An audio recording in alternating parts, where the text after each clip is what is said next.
জাতং বংশে ভুবন বিদিতে পুষ্করাবর্তকানাং জানাতি তং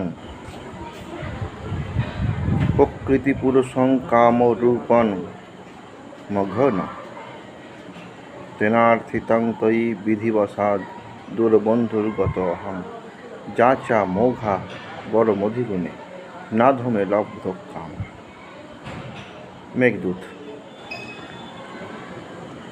যক্ষের প্রার্থনা মেঘের কাছে। এই মেঘদূত মন্দা ক্রান্তা ছন্দে লেখা, 17 অক্ষর বিশিষ্ট। মন্দা ক্রান্তা ছন্দে লেখা। মহাকবি কালিদাসের লেখা গীতিকাব্য। 121টি শ্লোক আছে। কোনো কোনো বইয়ে দেখতে পাওয়া যায় 116টি শ্লোক, যদিও শ্লোক থেকে কোনো প্রশ্ন পড়ে না। মন্দা ক্রান্তা ছন্দে লেখা। দুটো ভাগ আছে। পূর্ব মেঘ, এখানে মেঘের যাত্রা পথের বর্ণনা, এবং উত্তর মেঘে অলকাপুরীর বর্ণনা আছে। রামগিরি পর্বতে নির্বাসিত যক্ষ 1 বছরের জন্য। যা চা মোঘা বড় মধিগুণে নাধমে লব্ধ।